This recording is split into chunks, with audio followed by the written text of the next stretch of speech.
Assalamualaikum warahmatullahi wabarakatuh. Assalamualaikum warahmatullahi wabarakatuh.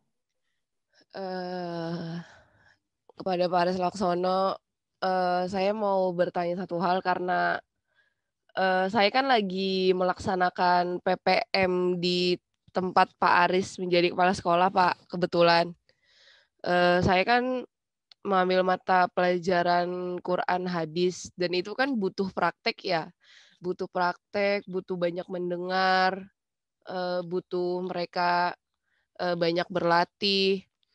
Nah, untuk yang seperti itu adakah cara lain seperti kalau misalkan kita yang ngasih video, secara virtual itu kan sudah biasa ya, Pak, ya? Atau apakah ada, cara lain mungkin seperti itu, Pak?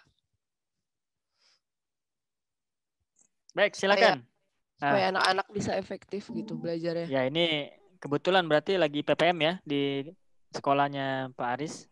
Iya, Monggo Pak. Pak Aris langsung ditanggapi. Terima kasih pertanyaannya, Sheila. Jadi guru itu sebelum menyampaikan materi, yang paling utama menurut saya adalah memahami tentang tuntutan KD dulu. Kompetensi dasarnya apa yang harus ditanamkan ke peserta didik. Kalau memahami KD tentu akan bisa memilih metode yang tepat dengan tuntutan KD. Kalau tuntutan KD-nya memahami, maka interaksinya banyak membaca kan begitu. Nah, tapi kalau kemudian KD-nya di situ disebutkan mempraktekkan atau mempresentasikan, tentu interaksinya banyak, kemudian pembelajaran itu bersumber dari anak, interaksi anak sesama anak. Guru hanya menjadi pendamping yang kemudian meluruskan, membenarkan, dan seterusnya. Nah, dalam masa PJJ ini, pendidikan karakter menjadi masih harus ditanamkan. Pola-polanya misalkan bisa jadi anak diberi tugas dalam bentuk mengumpulkan video tentang praktek apa, misalkan, sesuai dengan materi tuntutan KD-nya. Atau sebaliknya melakukan best practice apa yang kemudian dia narasikan dalam sebuah cerita pendek dan seterusnya. Yang sesuai misalnya karena Al-Quran hadis, ya konten hadisnya apa. Menerapkan best practice tentang berbakti kepada orang tua misalnya. Dalam tugasnya diminta untuk kemudian bagaimana dalam satu hari itu anak membantu pada tugas orang tua tertentu, kemudian dinarasikan dalam sebuah cerita, kemudian diimbangi dengan apa namanya dasar-dasar hukum bersumber dari Al-Quran dan Al-Hadis, ya, itu menjadi menarik. Sehingga nanti masing-masing punya portofolio yang satu sama lain kalau disampaikan kepada sesama peserta didik akan membangun motivasi kan begitu, saling memberikan motivasi. Saya pikir itu Pak Surya, jadi tidak selalu monoton dalam bentuk materi verbal. Siap, Mbak Sheila cukup ya? Apa ada respon terkait dengan hal yang disampaikan? Cukup, Pak Surya. Terima Baik, kasih. terima kasih Mbak Sheila. Baik, selanjutnya ini pertanyaan tertulis ya. Saya bacakan Pak Aris dari Ibu Noni Yusuf. Selama PJJ, bagaimana kira-kira seorang guru bisa mendukung gerakan pendidikan karakter selama mengajar dari rumah? Nah, ini soal pendidikan karakter nih. Karena kalau ya saya juga merasa kalau misalnya secara virtual itu lebih banyak bicaranya soal konten ya, konten ilmu. Jadi kadang-kadang kalau kita ingin menegur atau terkait dengan karakter dari siswa ini agak lumayan rumit. Jadi dikembalikan lagi ke orang tua ya biasanya. Nah nih, apakah masih perlu kita sebagai guru menanamkan gerakan penguatan pendidikan karakter selama murid di rumah? Jika iya, adakah saran bagaimana caranya? Kalau menurut saya perlu, karena sistem pendidikan kita menuntut untuk itu. Dan itu bisa kita telaah dari tujuan sistem pendidikan kita. Bagaimana kemudian posisi akhlak mulia itu menjadi bingkai semua hal. Pengetahuan disampaikan, keterampilan disampaikan, tapi dibingkai dengan akhlak mulia. Akhlak mulia kalau di madrasah, menurut saya, akhlak mulia itu turunannya ya karakter. Pola-pola untuk kemudian penerapan pembelajaran berbasis karakter itu bisa dilakukan dengan pembiasaan-pembiasaan yang berbasis keagamaan. Itu menjadi sangat efektif. Kayak di MTS 35 setiap pagi ya harus tadarus dulu. Setiap pagi harus sholat duha dulu. Betul, memang itu tidak bisa terkontrol oleh kita kan? Benar nggak dia melakukan itu?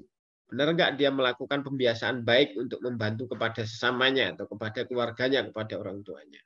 Maka tadi di slide saya tadi kan juga saya sampaikan ya tantangannya bagaimana kemudian peran serta orang tua. Ya, orang tuanya yang sibuk sekali ya susah diajak kerjasama. Gitu. Maka dalam konteks ini satuan pendidikan harus membangun semacam budaya komunikasi lah begitu kan antara guru dengan orang tua, kemudian guru orang tua dengan pimpinan madrasah atau pimpinan sekolah dan seterusnya. Sehingga satu sama lain bisa saling kerjasama untuk mengawasi. Tapi pada prinsipnya begini, kita harus mulai dulu bahwa tetap harus ada pembelajaran karakter yang disampaikan pada setiap mata pelajaran. Pada persoalan kemudian itu nggak terukur karena PJJ, maka bagian yang harus kita ikhtiari terus-menerus dengan istibar tadi, kesabaran tadi, dengan kontrol orang tua dan lain sebagainya. Kalau orang tuanya nggak bisa mengontrol secara optimal, ya kita nggak boleh menyerah kan? Kita tidak boleh menyerah, tetap harus kemudian berusaha. Dan hari ini pola pendidikan karakter yang paling efektif menurut saya adalah keteladanan, contoh. Gitu. Makanya tadi menurut saya sangat penting juga memberikan pembelajaran kepada orang tua di masa PJJ ini. Gitu. Pembelajaran kepada orang tua soal apa? Misalkan soal pedagogis, bagaimana mendampingi anaknya belajar. Soal apalagi soal kepribadiannya orang tua juga penting. Bagaimana kemudian dia bisa menjadi teladan di rumahnya bagi anaknya. Karena dengan keteladanan ini, maka dia secara tidak langsung akan menanamkan karakter-karakter baik. Waktunya sholat ya diajak jamaah bersama, jangan orang tuanya sholat sendiri kan. Tapi ya kompleks memang tantangannya. Orang tuanya kadang sibuk kan, apalagi masyarakat kota gitu dan lain sebagainya. Nah, yang menurut saya yang paling efektif adalah dengan pola keteladanan. Keteladanan itu berbasis keluarga, bisa berbasis sama teman ya, berbasis praktis temannya seperti ini diceritakan kepada peserta didiknya. Gitu.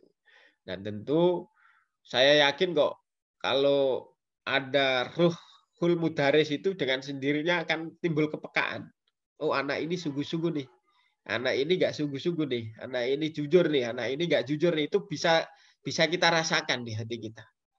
Apalagi dalam tradisi kita itu hubungan rohaniyah guru dengan peserta didik itu harus selalu dibangun kan, dengan cara apa ya mendoakan dia, sehingga dalam kondisi apapun dia merasa masih tersapa dengan kita dan pasti yakin akan ingat dengan kita dalam situasi apapun. Gitu. Pendidikan masih sangat penting. Polanya dalam kondisi seperti ini kita dorong peran serta keluarga, orang tua dengan cara apa? Keteladanan. Maka orang tua juga perlu diedukasi memang untuk bisa menghadirkan keteladanan baik di rumahnya. Itu Pak Surya sharingnya. Mungkin ada yang lain dari teman-teman. Mas Jeffrey Al-Bukhari untuk bertanya langsung kami persilakan. Ini mahasiswa harus berani nih. Silakan Mas Jeffrey. Assalamualaikum warahmatullahi wabarakatuh. Baik Pak. Assalamualaikum warahmatullahi wabarakatuh. Baik Pak, di sini ada saya memiliki catatan. Saya langsung ke narasumbernya Pak ya. Ya langsung. Mas Faris. Nah di masa pandemi ini pendidikan masih berjalan, KPM-nya di rumah masing-masing ya antara guru dan peserta didik. Langsung aja pertanyaannya Pak. Hal krusial apa yang mesti segera kita dievaluasi dan dibenahi agar pendidikan ini antara guru dan pendidikan agar peserta didik ini tidak menjadi korban pandemi gitu Pak.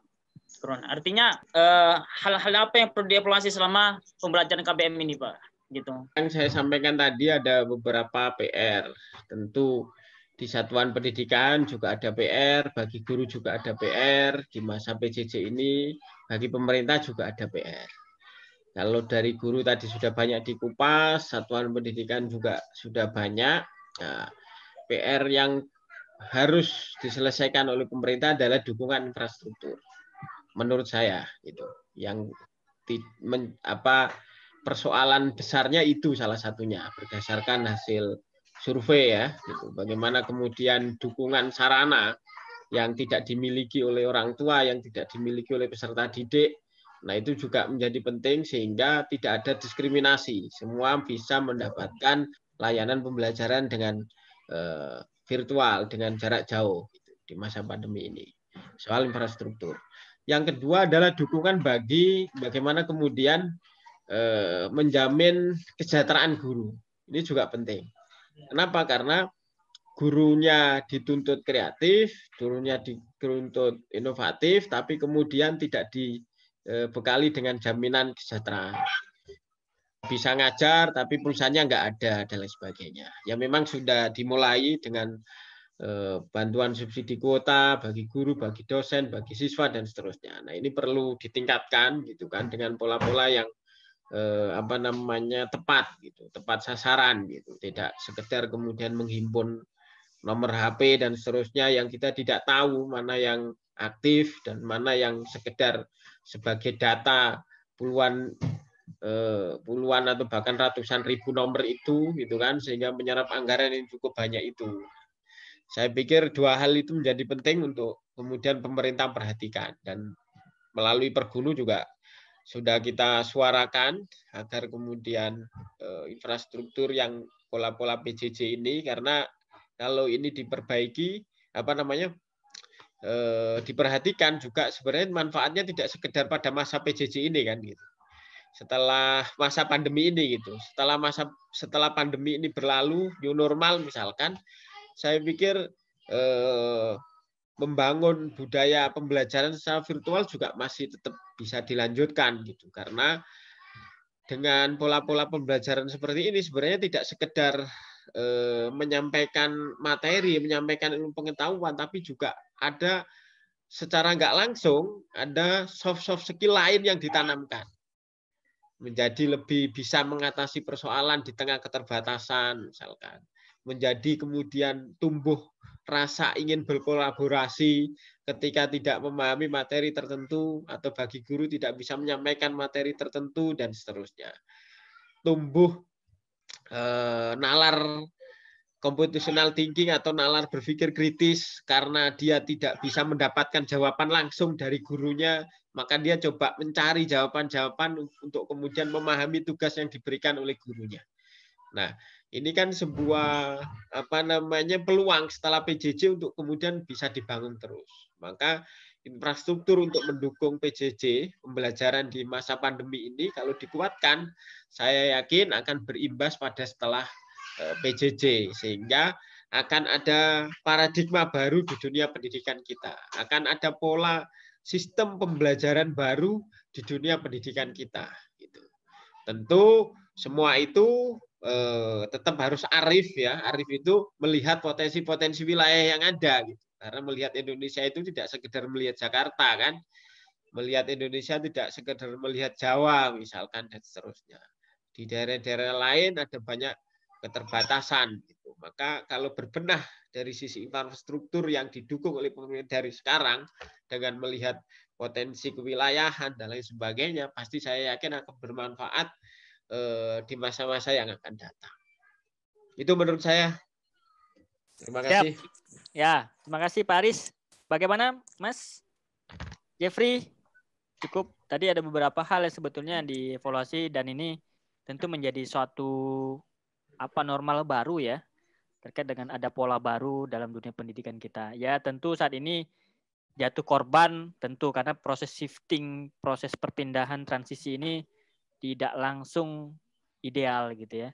Jadi korban-korban tadi tentu siswa-siswi kita merasa tadi ada kejenuhan, kebosanan, ada pendidikan karakter yang kurang, sosialisasi yang juga sudah mulai pudar gitu ya. Sama teman-teman udah nggak ketemu lagi, beda nongkrong-nongkrong itu udah nggak ada lagi ya. Nah ini banyak hal sebetulnya. Nah kawan-kawan nih harapannya yang muda mahasiswa untuk bisa juga memberikan semacam catatan dan diskusi intelektual lah ya, bagaimana hal ini bisa kita mitigasi ke depan. Demikian Mas Jeffrey, oke ya? Oke, Pak. Siap, thank you. Baik, ini Pak Aris ada pertanyaan dari SMK Insan Medika. Terima kasih Pak Ahmad Ruhyat yang terhormat. Ini pertanyaannya langsung saya bacakan. Pembelajaran saat ini mau tidak mau menjadi tantangan bagi guru saat ini. Permasalahannya adalah infrastruktur dan kompetensi guru yang masih perlu diasah agar lebih menarik dan berkualitas. Ini soal guru ya. Jadi perlu pelatihan khusus. Pertanyaan saya, bagaimana peran pemerintah harusnya memfasilitasi ini? Jadi pemerintah itu dalam mengasah gurunya itu seperti apa? Ini pertanyaan pertama, Pak Aris. Pertanyaan kedua, tentunya gratis ya. Apalagi di SMK tidak mungkin pembelajaran melulu dengan teori, tapi harus ada praktek. Nah, bagaimana menurut Bapak? Terima kasih. Silakan Pak Aris untuk menanggapi. Jadi saya pikir ini penting terkait dengan kalau kita melihat kualitas pendidikan siswa, itu kan harus dikembalikan lagi terhadap kualitas gurunya sendiri. Nah, ini bagaimana pemerintah menyikapi ini dan memprogramkan hal ini bagi pada saat kondisi COVID ya. Silakan Pak Aris. Baik, terima kasih Pak Surya dan Pak Ahmad Ruhyat. Pak Ahmad Ruhyat atas responnya. Seperti slide yang Insan saya sampaikan, Medika. ya Pak Ahmad Ruhyat, terima kasih. Jadi itu juga menjadi salah satu agenda kita di awal-awal. Bagaimana kemudian agak ada kerepotan ya adaptasi di masa pandemi ini, bagaimana membangun sistem pendidikan di Indonesia, mulai dari wacana kurikulum darurat, wacana bagaimana kebutuhan tadi pemerintah mensupport infrastruktur, dari gawainya, kuotanya, dan lain sebagainya. Nah, salah satu agenda per guru adalah bagaimana kemudian tadi saya sampaikan, tantangannya ada di guru salah satunya PR-nya. Bagaimana guru kemudian juga dibekali kemampuan-kemampuan melaksanakan pembelajaran, baik dari aspek perencanaannya, proses pembelajarannya, sampai ke penilaiannya yang adaptif dengan pola-pola virtual, pola-pola digital.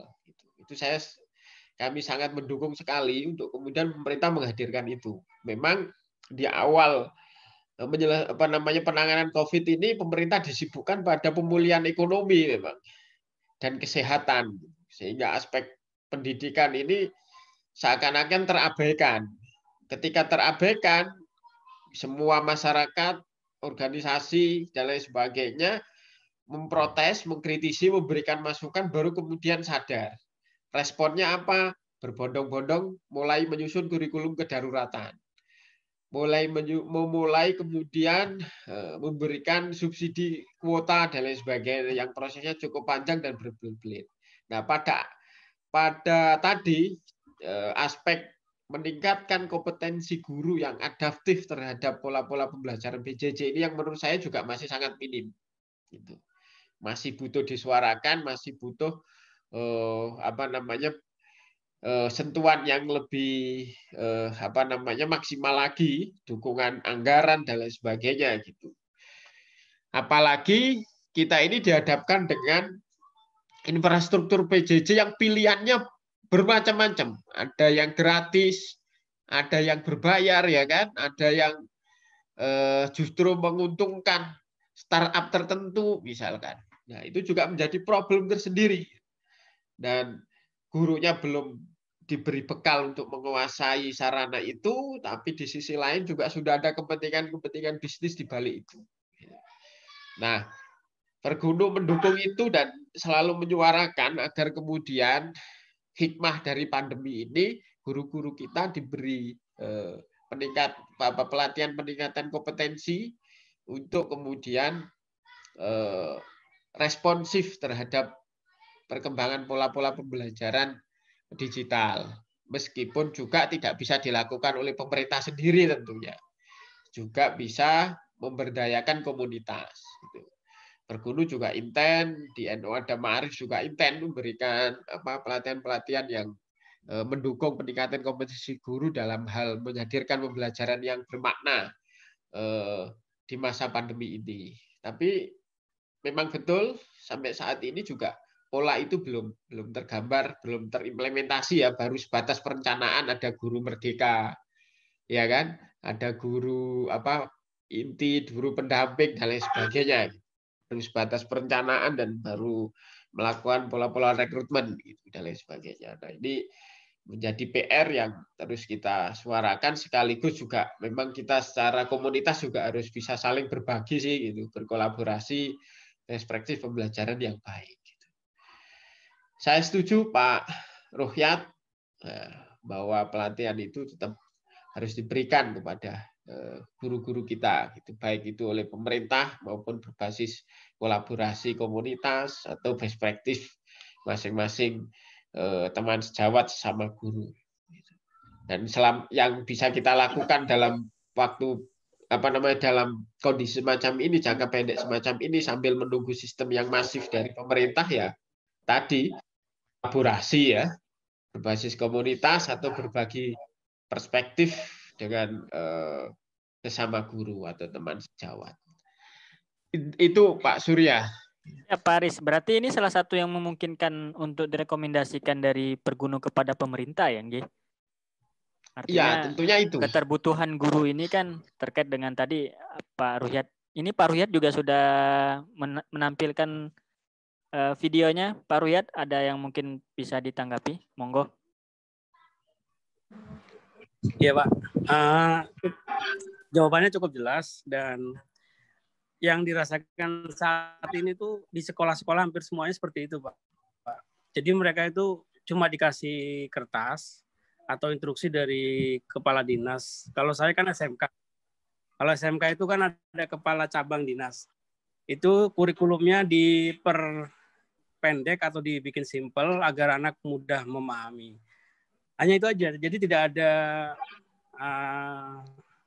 bantuan yang lainnya. Ya, kalau tadi saya sudah setuju itu dengan pelatihan melalui komunitas, kolaborasi dengan antar sesama guru dan lain-lain. Saya pikir itu sudah jelas. Hanya saja belum konkret itu aja sih Pak. Nah untuk SMK, masalah SMK itu kan kita kan kejuruan Pak. Nah di kejuruan itu mau tidak mau harus ada tatap muka sebenarnya. Karena tidak mungkin praktek, misalnya saya jurusan komputer, prakteknya teorinya sudah tapi prakteknya tidak ada.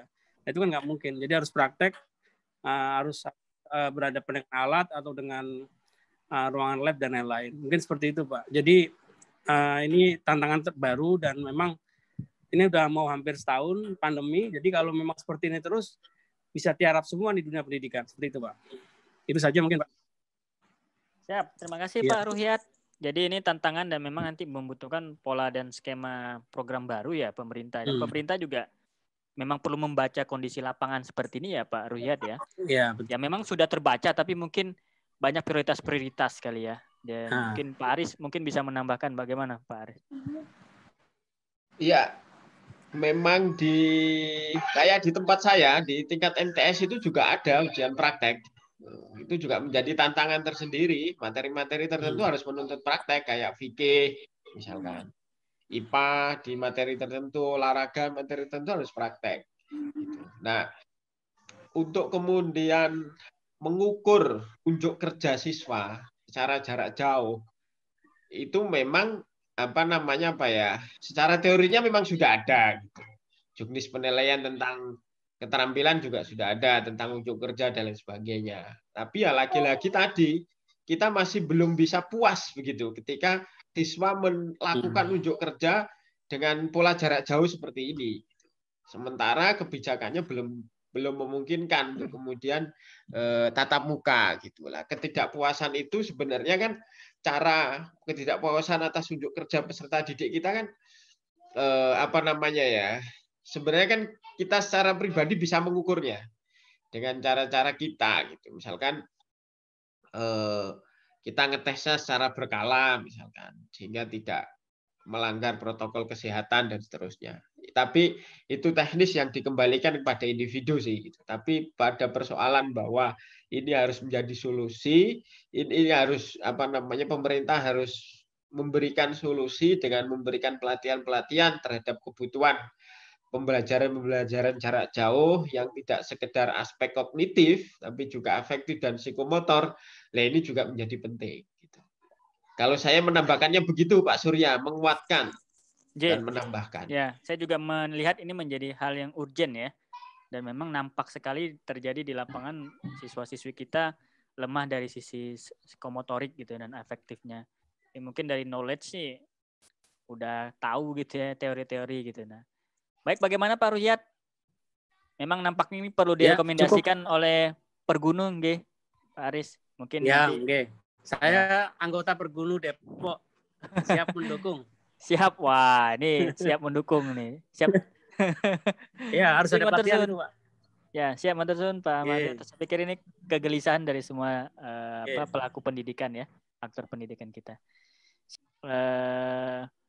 Dari Mbak Hasanda, boleh saya bertanya Pak Surya? Saya dulu, Pak. Silakan. Boleh? Siapa? Kasanda ya? Kasanda, ya. Itu Mbak, itu bukan Pak, Mbak Bapak itu. Pak ya Pak. Aduh, mohon maaf Pak. Pak Kasanda, monggo Pak Kasanda. Sedikit ya, silakan. Assalamualaikum warahmatullahi wabarakatuh. Waalaikumsalam warahmatullahi wabarakatuh. Alhamdulillah, terima kasih kepada Pak Surya. Siap, sama-sama Pak. Sudah Monggo. memberikan kesempatan kepada saya. Salam ta'zim kepada Gus Aris, Ketua kami di Pergunu. Siap, Pak Tuan Guru. Alhamdulillah, saya sejak sebulan yang lalu dipercayakan jadi Ketua PC Pergunu Aceh Besar, Pak. Selamat nih, mantap. Yang mau saya tanyakan sebenarnya sudah banyak ditanyakan oleh pakar-pakar yang sebelumnya. Ini lebih kepada temu kangen sama Gus Aris nih sebenarnya. Setelah ketemu dulu di Aceh. Dan kami sempat juga ketemu waktu survei ya Gus ya. Ya, siap. Ya. Saya juga direkomendasi oleh Gus Aris ikut survei yang baru-baru ini dari Kemendikbud. Ya. Gus, ini saya mau tanya singkat aja. Mohon izin. Langkah konkret yang bisa kita lakukan untuk mempertahankan kualitas pendidikan. Memang ini semeraut sudah emang. Kalau efektivitas kita tidak akan dapat. Ya. Selama PJJ apakah bentuk SIF, apakah BDR yang namanya belajar dari rumah, memang efektivitas itu kita tidak akan dapat. Maksimalnya kita tidak dapat. Tapi usaha konkret yang bisa dilakukan oleh kita seorang guru untuk mempertahankan, setidaknya mempertahankan kualitas pendidikan yang ada di Indonesia ini. Misalkan tadi Gus Aris sudah menyebutkan salah satu caranya ada dukungan dari pemerintah misalnya. Selain dukungan dari pemerintah, yang bisa kita lakukan tidak perlu banyak. Misalnya ada 2-3 langkah konkret. Boleh disebutkan Gus, mungkin ini akan menjadi ilmu bagi kami di Aceh. Terima kasih. Siap. Assalamualaikum warahmatullahi wabarakatuh. Assalamualaikum warahmatullahi wabarakatuh. Bang Kasanda, makasih banyak. Silakan Pak Aris. Makasih Tuan Guru. Kok pertanyaannya kayak sampean ini tinggalnya di Jakarta ya? Kok saya kemarin itu nggak menjumpai di Aceh ada COVID nampaknya ya. Pembelajarannya sebenarnya normal-normal aja itu. Enggak Gus. Ya, kita di Aceh sebenarnya kelihatannya normal, tapi belajarnya sudah diperketat dengan prokes dan sudah ada shift kalau kami di sini, shift ya, bentuk shift. Ya, namun disayangkan kalau di seluruh Indonesia kan tidak seperti kondisi di Aceh. Ya, begitu Gus. Ya. Karena memang di beberapa daerah yang saya sambil mengunjungi teman-teman Pergunu itu, kalau saya datang selalu begini, di sini ini nggak berlaku COVID Gus katanya.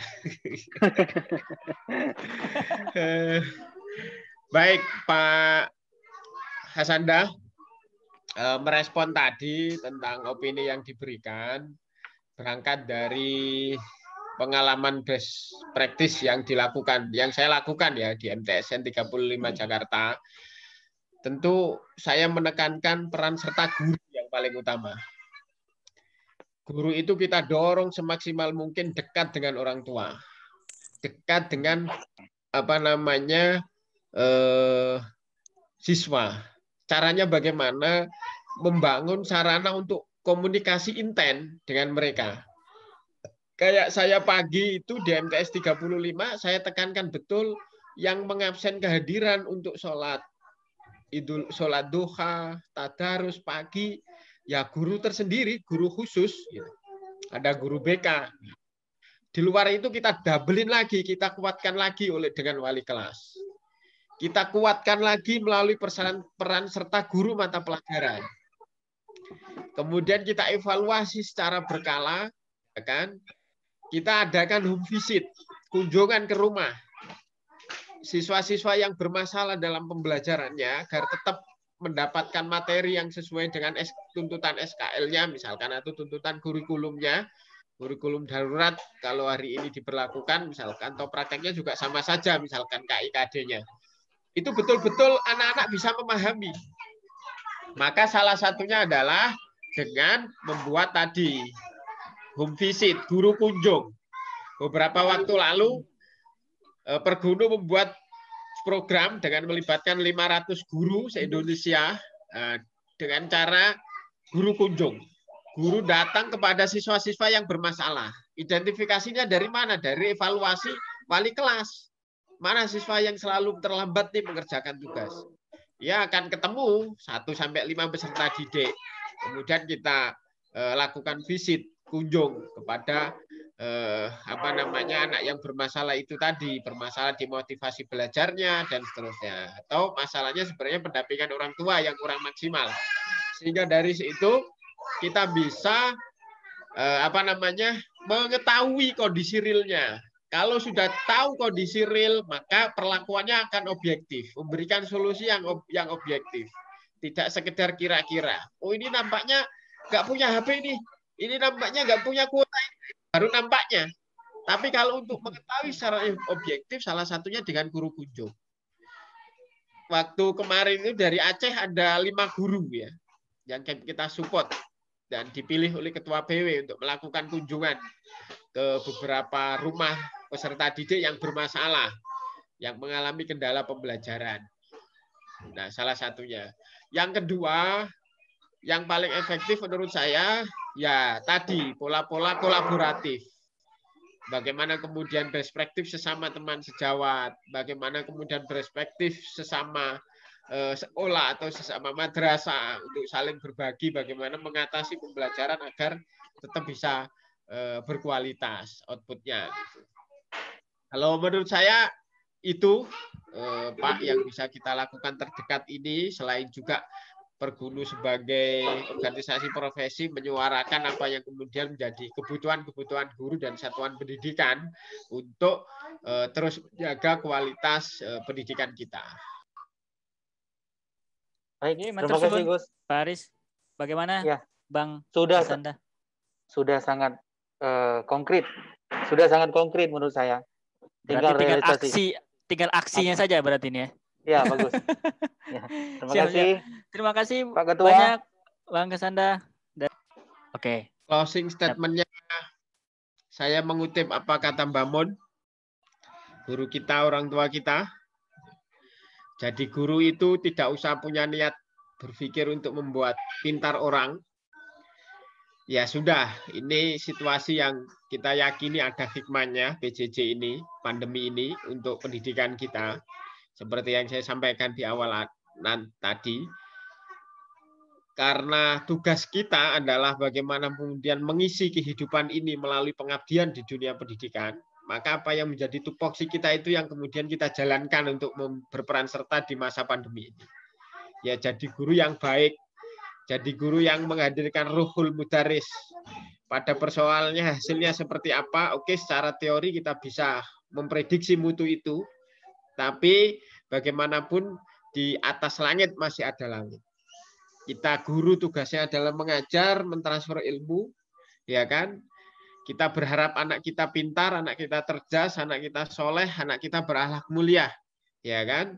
Tapi tentu harapan itu tetap harus dibarengi bahwa, ya kan, kalau kita berharap berlebihan, nanti kamu hanya akan marah-marah ketika melihat muridmu tidak pintar. Ikhlasnya jadi hilang. Yang penting niat menyampaikan ilmu dan mendidik yang baik. Masalah muridmu kelak jadi pintar atau tidak, serahkan kepada Allah. Didoakan saja terus-menerus agar muridnya mendapat hidayah, mendapatkan ilmu yang bermanfaat, mendapatkan ilmu yang kemudian mendidik, membawa dia kepada perilaku-perilaku akhlak yang mulia. Nah, saya kira petuah Bamun ini cukup menjadi peredam gitu. Ketika hasrat kita ingin mencapai kualitas standar kompetensi lulusan ternyata tidak tercapai karena terhambat tantangan-tantangan pandemi ini. Nah, ini juga tetap harus kita tanamkan gitu, di dalam situasi seperti ini. Artinya butuh keseimbangan antara target kemudian juga realita. Keseimbangan ini tentu disandarkan kepada yang memiliki alam semesta ini, gitu kan. Dan yang kedua tentu tetap harus ikhtiar bersama-sama, ya kan, baik oleh pemerintah maupun oleh masyarakat, gitu kan. Baik masyarakat ya ada satuan pendidikan yang di dalamnya ada peserta didik, ada orang tua, ada guru, untuk kemudian bareng-bareng punya itikat dan semangat agar kemudian pembelajarannya terus berkualitas, agar pembelajaran tidak sekedar transfer ilmu, tapi juga transfer karakter, transfer akhlak mulia dan lain sebagainya. Dan tentu hal yang harus terus dikawal oleh Pergunu adalah merekomendasikan dukungan soal sarana prasarana yang tahap pertama ini, dan juga menyuarakan apa yang menjadi hak-hak guru, baik dari aspek kesejahteraan, perlindungan hukum, kemudian advokasi, dan lain sebagainya. Terutama yang terakhir ini misalkan soal P3K, itu juga kami ikut menyuarakan, bahkan itu skema yang dulu kita salah satunya kita mengusulkan itu ketika tidak kunjung datang soal formasi PNS.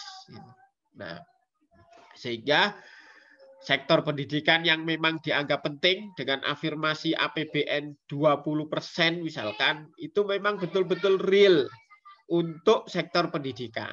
Bukan dicampur adukkan untuk kepentingan politik dan lain sebagainya. Kalau itu real, maka saya yakin akan menjangkau pelayanan-pelayanan pendidikan, pelayanan pembelajaran di seluruh Indonesia ini gitu, di seluruh Nusantara ini. Saya kira itu Pak Surya yang bisa kami sampaikan di akhir diskusi kita pada sore hari ini. Mudah-mudahan bermanfaat, kurang lebihnya mohon maaf. Wallahul muwaffiq ila aqwamit thoriq. Assalamualaikum warahmatullahi wabarakatuh.